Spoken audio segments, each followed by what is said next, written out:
I wanted to take a brief minute to talk specifically towards people who are having problems with pornography. A lot of times, when there's a pattern that you can't break, for some people, maybe it's anger issues, for some people, it's pornography. The porn isn't the problem. Now, obviously, I'm not saying you shouldn't stop porn. Porn has a bunch of bad qualities, and that's not what I'm saying at all. What I'm saying is that oftentimes the thing we struggle against the symptoms of something rather than the actual thing itself. And just as anger is usually tied to a uncontrollable anger, a traumatic event from childhood, so also porn addiction can be very much so connected with traumatic events from childhood. I've noticed that for people who feel chronically sad, there is a big use of porn as a self-medicator. Um, I've noticed, for instance, people who come from a divorced household, which is more and more common nowadays, where there is an unloving dynamic. Maybe the mother didn't like the father, maybe the father didn't like the mother, whatever. Uh, Maybe they just didn't give time for the child. Whatever it was, it caused some kind of an emotional problem in the child's development, and then that child became an adult.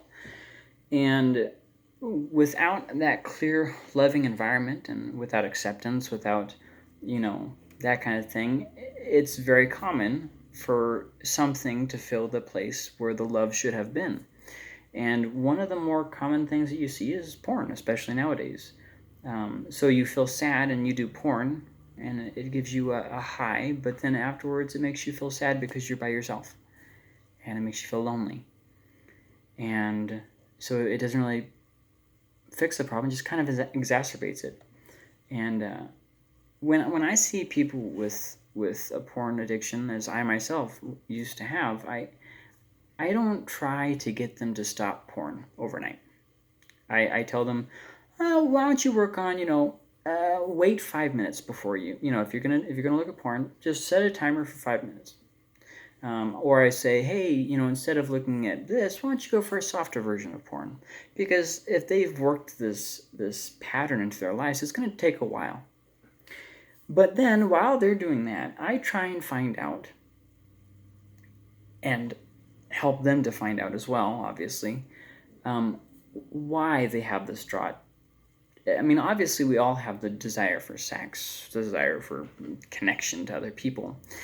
But for it to be a life dominating thing, that is a red flag for me. And I found that every single time when it is a life dominating thing, that it is because of unresolved conflict. There is one kid who the issue was, well, there was a very screwed up family life going on. And then his one of his parents kind of got involved in a situation. I can't get into any of it, but moral of the story being that he had a harder time than your just typical person who watches porn and they think, oh, that's fun. So I mean, addiction typically, um, addictions that can't be broken, that are real difficult. It's not that they can't be broken. It's just that there's an underlying trauma.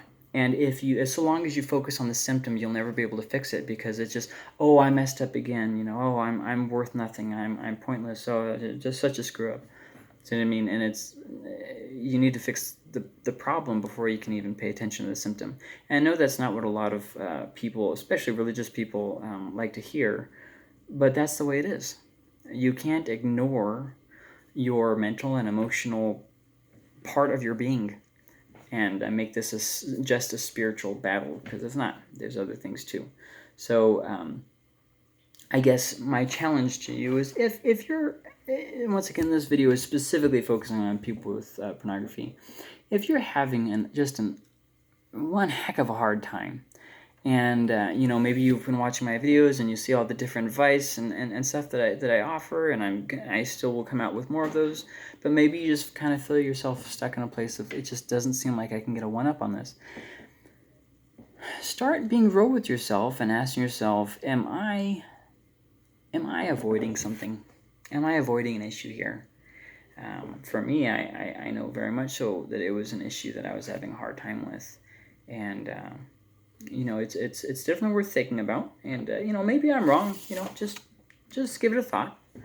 Um, that's oftentimes a big part of the problem with an addiction that cannot be overcome, because it can be overcome. It's just in your mind that it can't be overcome. So okay, I hope this was helpful. I'll see ya. Bye.